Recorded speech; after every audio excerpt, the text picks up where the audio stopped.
Batman, Superman, World's Finest, issue 13. Mark Waid writing, Dan Mora back on the art for this issue. So, very nice. We basically get the origin of Metamorpho in this issue, which was a nice little, story to get again. Go ahead, Connor. It's kind of one of my problems with the issue is that it feels like we're doing a Metamorpho story and we take like his 5 pages on the origin again. Well, so for this book, right, and it's kind of in this like time period where it's set in the past, and me and Pete have talked about the silver aginess of it all, and that's where we. The fact that these are kind of backdoor secret origins, I'm not mad at. Right? Yeah, I kind of enjoyed it because it did the body horror part of it where he literally Superman literally says he wanted to kill himself but couldn't kill the body because of the new powers that he had. And that's dark as shit. So like instead of what Secret Origins kind of used to do, they give you an issue of, this is a Metamorpho issue, and then you get the last couple pages as the origin at the back. Yeah. I like that they're just in the middle as part of the story. And if this is what this book's kind of going to be, this is kind of the identity that we'll get a Metamorpho arc, or we'll get a, whatever the next is going to be. I'm okay with that. It was nice in that, it was setting up, so the big mystery of this is that Simon Stagg's turned up dead, poisoned, and the number one suspect is Metamorpho, because he's kind of got a motive. He's always had a motive. Yeah, Stagg sucks. Right? That's his motive. So, going back and doing the backstory of him and explaining, he didn't like him. He tried to have him killed, and it ended up with this accident, and he ended up turning into this. All of that just sort of painted, Stagg as a character, because, and to be fair, I think a lot of people who read this might not know Stagg that well. They might not know Metamorpho that well. They're not big characters. I don't dispute that, but and I can appreciate, shining a spotlight on those characters. I think my problem is this is every Metamorpho story, right? This is every basic Metamorpho story is, oh, hey, he's got beef with Stagg. Hey, we didn't get that in Danger Street. That's true. No, but this is like the core, most basic Metamorpho story. Yeah. This is it's I've the even cyborg seen problem. Even though that's been adapted into multiple cartoons, is exactly this story where Stagg's dead and Metamorpho's the suspect. And I'm like, okay, I've seen this. It's not doing it badly, but I've seen exactly this story multiple times already. I haven't. Me neither. So Man, you guys are crazy. No, not that the Stagg's dead part. I mean, that was the Stagg one was in.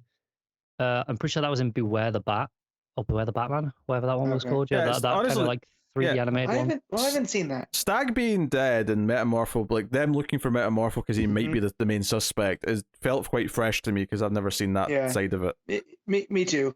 But I can agree with Connor on that. It's kind of the cyborg problem of we always get Cyborg's origin in whatever story they're doing, and that's kind of tired at this point. However, I got to see Dan Mora draw body horror stuff on Metamorpho, so I'm not that upset. Yeah, that stuff was great. That stuff's great.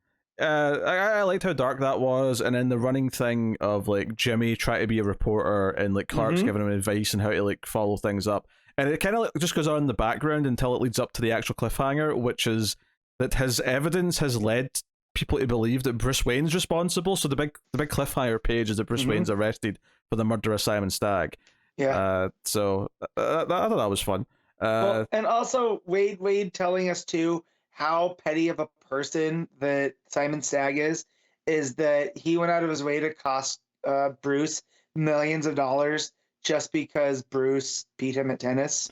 I mean, given the fact that Bruce is secretly Batman and Simon Stagg looks overweight, I'm not surprised that Bruce beat him at a sport. No, me neither. But that's the mentality that they're dealing with. So again, I wouldn't be surprised if this is a ploy by Stagg to get Bruce into trouble. Yeah. There's lots of little things here, Clark's at the crime scene with Jimmy, and he just looks up and notices Batman and Robin getting out of the window. Yeah. He's like, oh, I better find an excuse and rush off because I need to go talk to them. Yeah. Just little moments like that I kind of appreciate. And Metamorpho, that's the first stuff. I love Dan Mora's Batman, with the blue cape. Just some excellent Robin panels too, in here. Because who's ever coloring this is doing it in that style. So the gray suit with the blue cape really pops with Robin's green, yellow, red. So it just looks really, really nice. And then Metamorpho too with his color scheme. Everything just, again, it's that Silver Agey vibrance. I like the build up to the last page because it's like Clark sees the story and he's like, this can't be true, because obviously he knows Bruce is Batman. But he can't give them a reason. Like Perry's like, well, if you can't give us a reason or evidence why, then we have to run it. Yeah, because journalism's all about truth. It's not opinion. I love that it goes from Clark giving Jimmy tips on how to be a reporter to Jimmy telling him what it means to be a journalist. I thought that was a fun little turn. So I'm not sure where it's going and who's trying to set up Bruce and who actually kills. If Stag's even really dead, which I still probably not. Yeah. With Java also throwing them out too, when he throws out Clark, right? Or does he throw out Jimmy? He throws out Jimmy. That's right. Yeah, it's definitely the most interesting part of the issue for me. Is that ending of okay, there's a mystery to it going forward. Yeah. I like the idea as well that Clark's caught in this hard place because he knows it's not true, but he can't really argue with Perry. So, he can't write the story anyway.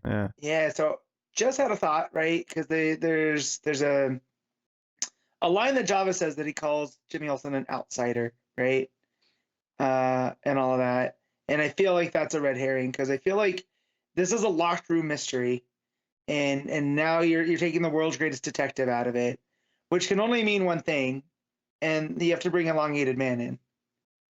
So, give me Dan Moore Elongated Man with Mark Waid, please. I thought Matt was going to have a theory there, but it ended up just being like a wish for Elongated Man. Did they mention Elongated Man at the end of the date issue?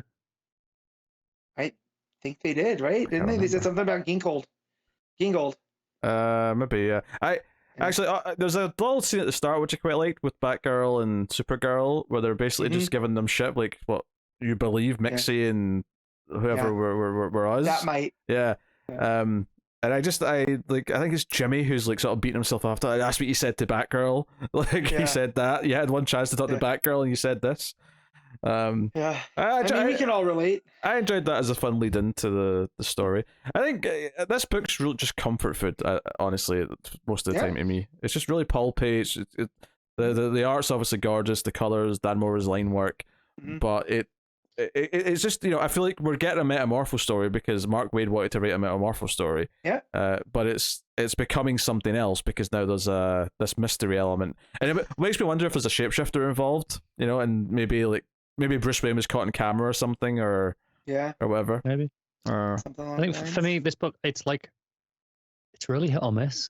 Like when it hits, it really does hit, and I'm like, oh yeah, I love this book. Did you enjoy the what was his name? Pete, the kid.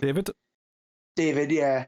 No, Of okay. course, but then that didn't. It was fine, but I didn't really enjoy reading the kid. Because that's why I asked, because if it hit or miss, because I enjoyed that aspect of it. No, but then what that led to, like that date issue, I thought was absolutely fantastic.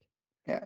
So it's like it's really like all over for me. I don't know. I never know how I'm going to feel going into an issue, other than most of the time I'm going to have gorgeous Dan Moore art. Yeah, right.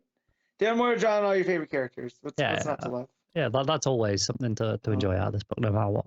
Yeah, no, I really enjoyed this issue. I think it was juggling like multiple things really well. It was juggling getting the cool backstory for Metamorpho, and I thought a fun way. I thought it was juggling the Jimmy stuff in the background, building to the cliffhanger, but then it was also juggling just the actual investigation of Batman and Superman, kind of like working around the people that they're around. Clark working around Jimmy, the Bat Duo flying to Metropolis, and all. Like, I thought it was juggling all those things kind of effortlessly, and it felt like a living, breathing world. I felt easy to be wrapped up in and just sort of enjoy what was going on.